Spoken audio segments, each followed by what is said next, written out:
Hello guys, welcome to my YouTube channel. आज हम लोग सी लैंग्वेज के अंतर्गत पढ़ने वाले हैं C operators, operands, expression and statement. तो इसके बारे में हम डिटेल में पढ़ेंगे। ऑपरेटर क्या होता है? बेसिकली ऑपरेटर जो है वह एक सिंबल होता है जो एक या एक से ज्यादा ऑपरेंड को यूज करके कुछ हमें रिजल्ट देता है, जिसको हम बोल सकते हैं कंप्यूटेशन।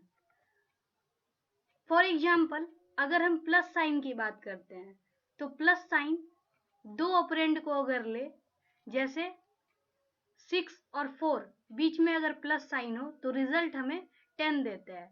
तो इस तरह से हम बोल सकते हैं उसको कि एक अरिथमेटिक कंप्यूटेशन है। तो जो हम सिंबल यूज करते हैं उसको बोलते हैं ऑपरेटर, और जो वैल्यू या कोई वेरिएबल यूज करते हैं उसे हम बोलते हैं ऑपरेंड। ऑपरेटर और ऑपरेंड को मिला करके हम कंप्यूटेशन कर सकते हैं। अगर हम ऑपरेंड और ऑपरेटर दोनों को कंबाइन करके लिखें तो उसे बोला जाता है एक्सप्रेशन। कहने का मतलब कि जो एक्सप्रेशन है वो ऑपरेटर और ऑपरेंड का कॉम्बिनेशन है। Expressions are sequence of operator, operand and punctuator that specify a computation। punctuator मतलब कि किसी भी तरह का जो हम ब्रैकेट वगैरह यूज करते हैं, चाहे वो पैरेंथेसिस हो या मिडिल कोस्ट हो, किसी भी तरह का जो ब्रैकेट है वो एक पंक्चुएटर है। अब यहाँ पर क्या है कि अगर हम एक्सप्रेशन को डिफाइन करते हैं तो एक्सप्रेशन जो है वो ऑपरेंड और ऑपरेटर्स का कॉम्बिनेशन है। ऑपरेटर क्या है? एक सिंबल है जिसके थ्रू हम कंप्यूटेशन कर सकते हैं, और ऑपरेंड जो वैल्यू है जिसकी हेल्प से कंप्यूटेशन किया जाएगा। तो इस तरह से हम ऑपरेटर, ऑपरेंड और एक्सप्रेशन को हम समझ सकते हैं। अब ऑपरेटर क्या है, एक्सप्रेशन क्या है? एक्सप्रेशन एक पार्टिकुलर वैल्यू को रिजल्ट करेगा। जब भी ऑपरेटर और ऑपरेंड दोनों कंबाइन होंगे तो उसे हम एक्सप्रेशन बोलेंगे, और एक्सप्रेशन जो है एक वैल्यू का रिजल्ट देगा, एक वैल्यू जनरेट करेगा, और वो वैल्यू कुछ भी हो सकता है, आइदर एक पार्टिकुलर रिजल्ट जनरेट करके दे या फिर एग्जीक्यूशन का कोई स्टेट बताए। तो इस तरह से हम एक्सप्रेशन का रिजल्ट देख सकते हैं। और इसी तरह के यही सब कंबाइन करके, जैसे अगर हम ऑपरेटर, ऑपरेंड या कोई वेरिएबल, ये सब को अगर हम कंबाइन करें और साथ में एक टर्मिनेशन पॉइंट अगर लगा दिया जाए तो उसे हम एक पर्टिकुलर नाम दे सकते हैं जो कि कहलाता है स्टेटमेंट। तो ये चार का मतलब हमने सीखा। अब नेक्स्ट देखते हैं सी ऑपरेटर। जैसे यहाँ पर एक्सप्रेशन क्या है? A valid set of literals, variables, operator, operand and expression that evaluates to a single value. कहने का मतलब जैसे यहाँ पर बी और सी एक ऑपरेंड है, और जीरो प्लस साइन जो है वो एक ऑपरेटर है, और इक्वल टू भी यहाँ पर ऑपरेटर है। तो बी और सी को ऐड करने के बाद जो रिजल्ट देगा वो ए में जाकर के स्टोर हो जाएगा, जिसको हम बोलेंगे कि ये ए है, एक फाइनल रिजल्ट यहाँ स्टोर करेगा। जिसमें अगर हम इस पार्टिकुलर स्टेटमेंट या एक्सप्रेशन की बात करें तो ये क्या है? ये एक्सप्रेशन डिनोट कर रहा है कि यहाँ पर ए, बी और सी ये तीनों ऑपरेंड है, और plus and equal to sign जो है वो ये इक्वल टू एक्चुअली में यहाँ पर असाइनमेंट ऑपरेटर होता है, ना कि यहाँ इक्वल टू होता है। तो ये प्लस और ये सिंगल इक्वल टू का जो साइन है वह ऑपरेटर कहलाएगा। अब स्टेटमेंट क्या है? स्टेटमेंट को अगर हम डिफाइन करते हैं, एक प्रॉपर तरीके से अगर डिफाइन करें तो स्मॉलेस्ट इंडिपेंडेंट कंप्यूटेशनल यूनिट। अगर यही ए किसी और पे डिपेंड नहीं हो, सिंगल ये है, तो इसको हम स्टेटमेंट बोल सकते हैं। In most cases statement are executed in sequence, मतलब कि अगर काफी सारे स्टेटमेंट लिखे हुए हैं तो वन बाय वन इस तरह से करके हमारे पास क्या होगा, सीक्वेंस में स्टेटमेंट का एग्जीक्यूशन होगा। अब यहाँ पर क्या है, the number of operand of an operator is called arity. कहने का मतलब कि अगर क्या है, कोई ऑपरेटर की बात है तो वो ऑपरेटर का नाम कैसे दिया जाएगा, तो वो कितने ऑपरेंड को यूज करेगा, वो क्या कहलाता है, एरिटी जिसको बोलते हैं। अगर बिना ऑपरेंड के काम करेगा, मतलब नो ऑपरेंड अगर होगा, तो उसको हम बोलेंगे नलरी, जिसमें नल का मतलब होता है कि नल यानी जीरो। अगर वन ऑपरेंड होगा, वन यानी यूनिट, तो उसको बोलेंगे यूनरी। जैसे प्लस माइनस, इसको हम as a unary operator use करते हैं। उसके बाद बाइनरी ऑपरेटर। बाइनरी ऑपरेटर कैसे होगा, ऐसा ऑपरेटर जो दो ऑपरेंड को यूज करेगा, मतलब उसको जब भी कंप्यूटेशन करना हो तो दो ऑपरेंड चाहिए ही चाहिए। और टर्नरी ऑपरेटर, टर्नरी ऑपरेटर कौन सा होगा, तो जो तीन ऑपरेंड को यूज करेगा। सी में एक सिंगल टर्नरी ऑपरेटर यूज होता है, तो हम इसके बारे में और डिटेल में भी पढ़ ही रहे हैं। अब जैसे यहाँ पर क्या है कि डबल, ये यहाँ पर पैरेंथेसिस का साइन है, जिसको हम नाम दे सकते हैं फंक्शन कॉल ऑपरेटर।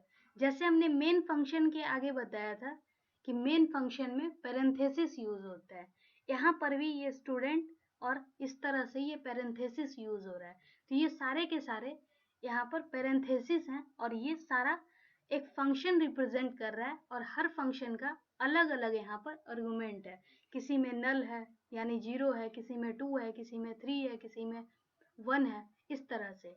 तो इसको हम बोलते हैं फंक्शन कॉल ऑपरेटर, जिसको हम डिनोट करते हैं पैरेंथेसिस साइन से। तो इसको हम बोलेंगे, ये पोस्टफिक्स ऑपरेटर की कैटेगरी में आता है, क्योंकि पोस्टफिक्स यानी पोस्ट यानी बाद में, मतलब पहले सारा काम कर लेगा और बाद में फिर उसका रिजल्ट जनरेट करके देगा, मतलब बाद में उसकी जरूरत होती है।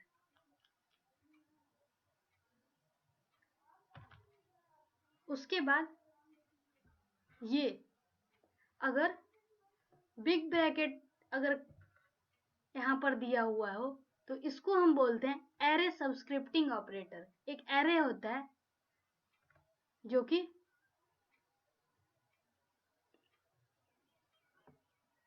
डिनोट करने के लिए हम यूज करते हैं यहाँ पर इस ब्रैकेट का, जिसको हम एरे सबस्क्रिप्टिंग ऑपरेटर बोलते हैं। जैसे यहाँ पर ए है और ये एक एरे है जो कि 3 वैल्यू को स्टोर कर रहा है। 3 का मतलब है इसका साइज 3 है, तो यहाँ पर 11, 12 और 33। तो इस तरह से ये एक एरे है। अब यहाँ पर डॉट ऑपरेटर, डॉट ऑपरेटर का जो यूज है वो क्लास या स्ट्रक्चर या यूनियन किसी भी तरह के मेंबर टाइप को एक्सेस करने के लिए हम डॉट ऑपरेटर यूज करते हैं। उसके बाद एरो ऑपरेटर।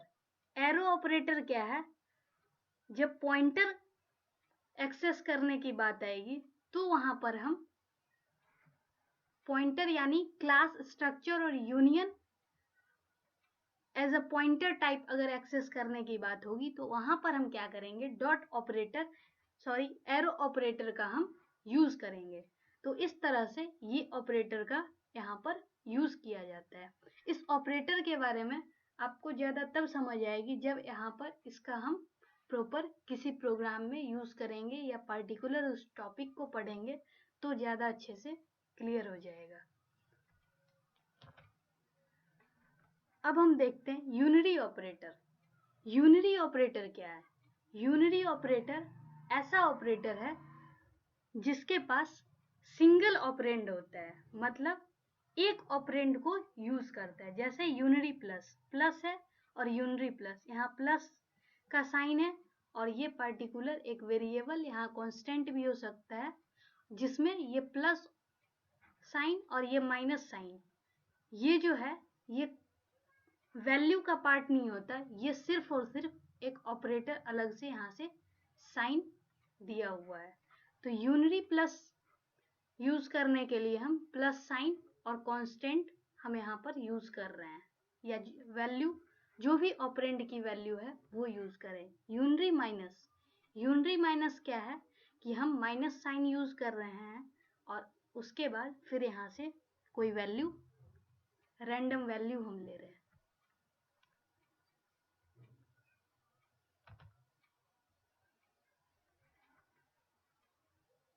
उसके बाद यहाँ पर सी ऑपरेटर है।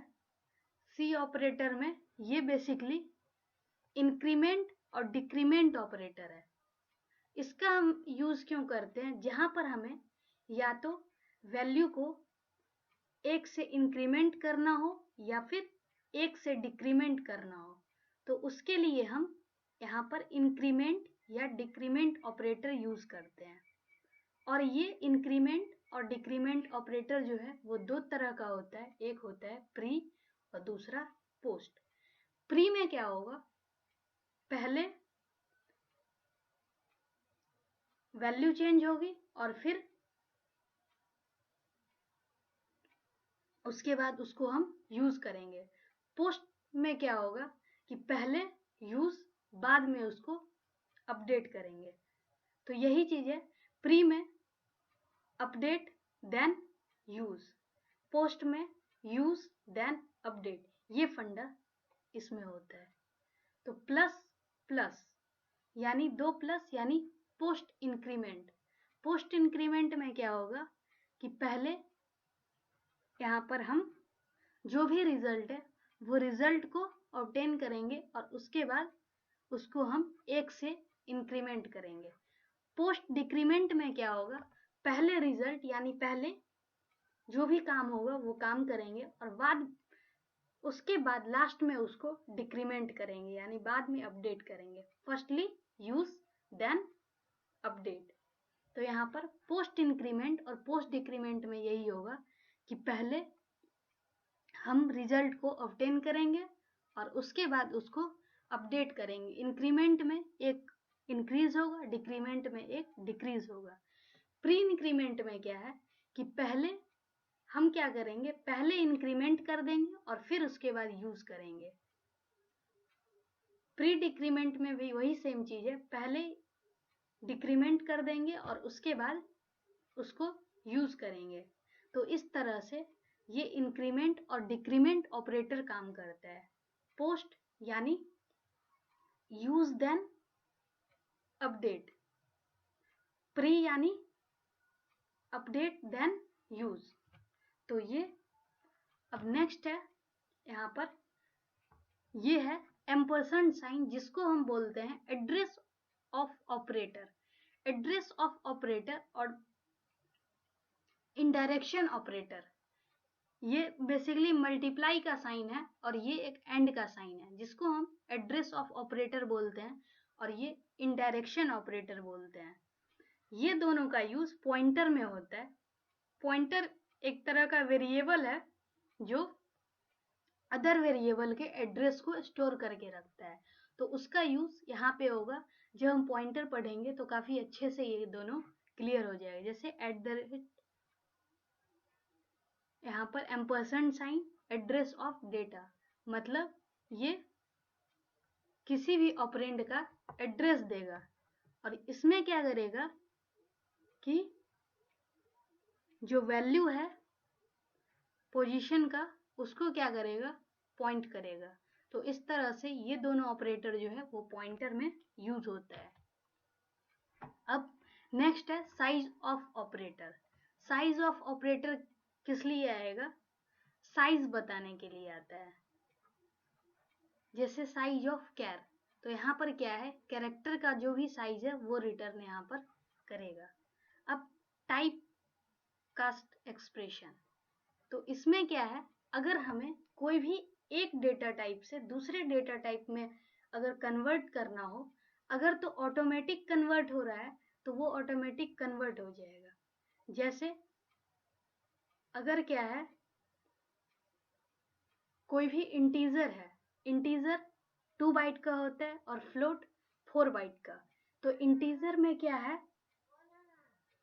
कि 2 बाइट का यहाँ पर है इंटीजर, तो ये क्या करेगा, 2 बाइट को स्टोर करके रखेगा, और जब फ्लोट में उसको 4 बाइट के लिए अगर स्टोर करेंगे तो ऑटोमेटिक, जैसे 6 अगर स्टोर करना है तो 6.0 वहाँ पर स्टोर हो सकता है। लेकिन अगर वही हमें सपोज 15.2 है और उसके बाद उसको कन्वर्ट करना होगा अगर हमें इंटीजर में, तो डेटा वहाँ पर लॉस हो जाएगा। इसीलिए हमें ऐसे जब कन्वर्ट करना हो एक डेटा टाइप से दूसरे डेटा टाइप में, तो हमें एक्सप्लिसिट कन्वर्जन जब करना हो तो वहाँ पर टाइपकास्ट एक्सप्रेशन वहाँ पर यूज करते हैं।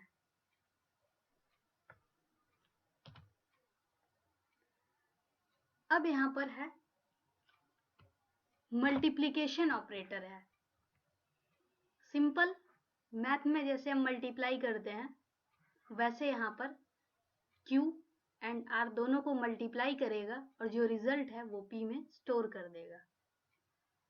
उसी तरह से डिवीजन में क्या है, B बाई C यहाँ पर डिवाइड करके और जो रिजल्ट है वहाँ पर स्टोर करेगा। अब ये क्या है, परसेंटाइल साइन है। बेसिकली ये परसेंटाइल साइन जो होता है वो रिमाइंडर ऑपरेटर जिसको हम बोलते हैं। रिमाइंडर ऑपरेटर क्या होता है कि जैसे यहाँ पर y और परसेंटाइल z है, तो ये z क्या करेगा, y को डिवाइड करेगा और जो भी रिमाइंडर बचेगा, अगर रिमाइंडर कुछ भी बचता है तो वो वैल्यू यहाँ पर रिटर्न करेगा। जैसे अगर हम 15 को 6 से डिवाइड कर रहे हैं तो 15/6 यानी डिवाइड होकर के 2 आएगा और रिमाइंडर 3 बचेगा, तो ये रिटर्न करेगा यहाँ पर 3। तो इस तरह से रिमाइंडर ऑपरेटर का यहाँ पर काम होता है। अब एडिशन और सब्ट्रैक्शन सिंपल है। 2 नंबर को अगर हमें ऐड करना होगा तो एडिशन ऑपरेटर यूज करेंगे, और 2 नंबर को अगर सब्ट्रैक्ट करना होगा तो सब्ट्रैक्शन ऑपरेटर यूज करेंगे। जैसे E प्लस F, इस दोनों को ऐड करके और रिजल्ट D में स्टोर करेगा। इसमें S माइनस T जो फाइनल रिजल्ट आएगा उसको R में स्टोर करेगा। और चूंकि यहाँ पर 2 ऑपरेंड है इसीलिए ये सभी के सभी यहाँ पर बाइनरी ऑपरेटर हैं। बाइनरी ऑपरेटर यानी हमें 2 वैल्यू की जरूरत पड़ती है एज अ ऑपरेंड। तो इस तरह से ये हमारा बाइनरी ऑपरेटर है यहाँ। उसके बाद यहाँ पर रिलेशनल ऑपरेटर होते हैं। कुछ ऑपरेटर जैसे यहाँ पर रिलेशनल ऑपरेटर, जिसमें क्या है कि 2 वैल्यू को कंबाइन करेगा और 2 वैल्यू को कंबाइन करने के बाद अगर 0 आता है तो मतलब अगर फॉल्स होगा तो उसके लिए 0 और ट्रू होगा तो उसके लिए हम 1। तो इस तरह से हम इसका रिजल्ट शो करते हैं। तो यहाँ पर वही सेम चीज है, अगर रिजल्ट ट्रू आता है तो उसको हम 1 से रिप्रेजेंट करेंगे, अगर रिजल्ट फॉल्स आता है तो उसको हम 0 से रिप्रेजेंट करेंगे। जैसे यहाँ पर लेस देन साइन है, ये रिलेशनल ऑपरेटर है, यहाँ पर सारा लेस देन साइन है। अगर i लेस देन j है, अगर तो सपोज i की वैल्यू 9 है तो 9 लेस देन 7, तो 9 लेस देन 7 ये रॉन्ग है, मतलब कि जो वैल्यू है यहाँ पर वो रिजल्ट यहाँ 0 आएगी। और अगर 5 i की जगह 5 दे दें तो 5 लेस देन 7 ट्रू है, तो मतलब रिजल्ट यहाँ पर 1 आएगा। तो इस तरह से लेस देन ऑपरेटर है यहाँ। ग्रेटर देन में क्या है, j ग्रेटर देन 5, अगर यहाँ पर 9 करते हैं तो 9 greater than 5 true, it means result 1। यहीं पे 3 अगर लेते हैं j इक्वल टू 3, तो 3 ग्रेटर देन 5 मतलब जो रिजल्ट होगा वो रॉन्ग है तो 0 रिजल्ट आएगा। उसके बाद लेस देन इक्वल टू में क्या है, अगर तो लेस और इक्वल टू होगा, अगर रिलेशनशिप यहाँ पर ट्रू होगा तो रिजल्ट 1, अगर फॉल्स होगा तो 0। सपोज यहाँ पर 4 है तो 4 लेस देन 4 तो नहीं होगा, लेकिन 4 इक्वल टू 4 इट मीन्स कि ट्रू है तो 1। तो इस तरह से यहाँ पर वैसे ही less than greater than equal to में क्या है, p की वैल्यू सपोज अगर हम 6 लेते हैं तो 6 ग्रेटर देन इक्वल टू 3, तो 6 इक्वल टू 3 तो नहीं है, लेकिन 6 is greater than 3, true it means 1। तो इस तरह से रिलेशनल ऑपरेटर यहाँ पर काम करता है।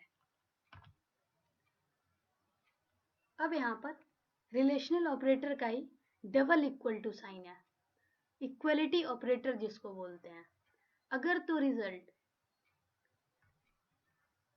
इक्वल होगा, मतलब जैसे if x double equal to 4, अगर तो सपोज x की वैल्यू यहाँ पर 4 दे देते हैं तो 4 equal to 4 it means true, तो 1 होगा।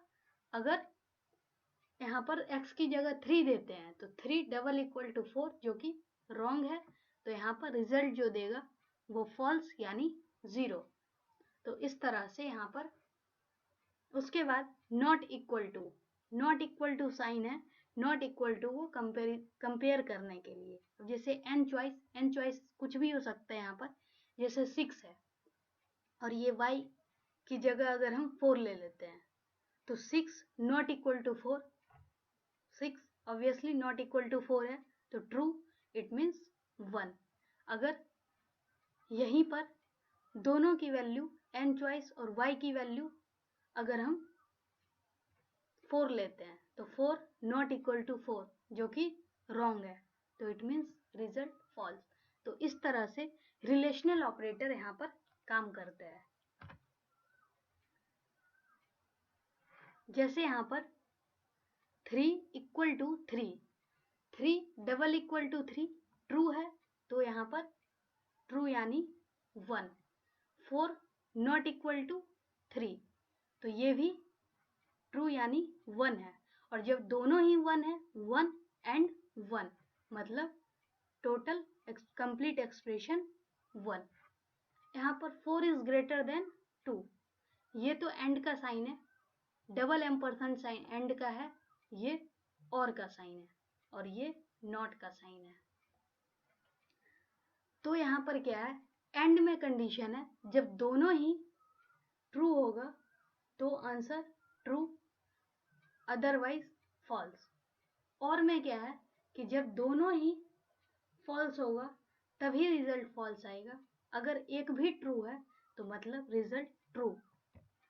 अब इसमें क्या है, 4 इज ग्रेटर देन 2 मतलब ये है 1 और ये है, और 7 इज लेस देन 11 ये भी ट्रू है, तो इट मीन्स दोनों ही ट्रू है। तो इस कंडीशन में रिजल्ट इसका 1 आएगा। अब यहाँ पर क्या है, थर्ड में 3 डबल इक्वल टू 2 यानी 3 2 के इक्वल नहीं है, it means 0 and 7 double equal to 7 ये है ट्रू, तो 0 एंड 1, तो 0 एंड 1 मतलब 0, क्योंकि एंड के लिए दोनों ही ट्रू होना चाहिए। तो इस तरह से इसका रिजल्ट फॉल्स। अब not 4 equal to 3, 4 equal to 3, 4 3 के इक्वल नहीं है, इट मीन्स रिजल्ट यहाँ पर फॉल्स यानी 0। अब नॉट 0, तो नॉट अगर लगा हुआ है तो जो भी होगा वो उल्टा आएगा। अगर नॉट फॉल्स, जैसे फॉल्स में अगर नॉट लग गया तो ट्रू, और ट्रू में अगर नॉट लग गया तो फॉल्स। तो यहाँ पर चूंकि यहाँ क्या है, ये फॉल्स है तो not false it means true. तो इस तरह से इसका रिजल्ट यहाँ पर ट्रू होता है।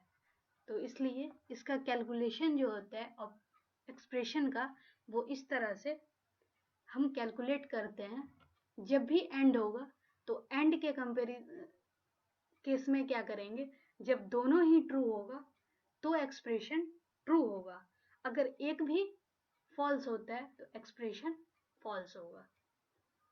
अगर और का केस हो तो और के केस में क्या होगा, जब दोनों ही फॉल्स होगा तभी फॉल्स होगा, अदरवाइज अगर एक भी ट्रू है तो इट मीन्स ट्रू होगा। और नॉट के केस में जस्ट अपोजिट होता है, अगर ट्रू होगा तो फॉल्स रिजल्ट आएगा, अगर फॉल्स होगा तो ट्रू आएगा। तो इस तरह से यहाँ पर ये एक्सप्रेशन काम करता है। अब लॉजिकल नॉट, लॉजिकल नॉट एक यूनरी ऑपरेटर है, जस्ट हमने पीछे भी पढ़ा। अब यहाँ पर क्या है, लॉजिकल नॉट मतलब जो भी है उसका जस्ट अपोजिट रिजल्ट आएगा। जैसे 4 इक्वल टू 2 है तो 4 equal to 2 means 4 equal to 2 ये फॉल्स है, यानी नॉट फॉल्स, तो नॉट फॉल्स तो ये ट्रू हो जाएगा। अगर इनकेस ये फॉल्स है और फॉल्स में नॉट लगा है तो ये हो गया ट्रू, और अगर ट्रू में नॉट लगा है तो इट मीन्स फॉल्स यानी 0। लॉजिकल एंड ऑपरेटर को और डिटेल में देखते हैं। एंड है logical and, logical and operator कैसे होगा, जब दोनों ही ट्रू होगा तो रिजल्ट यहाँ पर ट्रू होगा। जैसे अगर पहला 0 दूसरा 0 तो 0 0 यानी 0, 0 1, 0 1 भी 0, 1 0 0 और 1 1 1, मतलब दोनों ही ट्रू है तो 1 और बाकी के केस में 0। लॉजिकल और, लॉजिकल और में क्या होता है कि जब दोनों में से कोई सा भी ट्रू होगा तो रिजल्ट ट्रू होगा, अदरवाइज रिजल्ट फॉल्स होगा। जैसे 0 0 फॉल्स, 0 1 1 1 0 1 1 1 1, मतलब दोनों में से कोई सा भी अगर 1 है तो रिजल्ट 1 और बाकी के केस में यहाँ रिजल्ट 0। तो ये था लॉजिकल और ऑपरेटर। तो आज के लिए इतना ही, बाकी हम नेक्स्ट क्लास में पढ़ेंगे। Thank you. इसका अभी और भी पार्ट रहता है।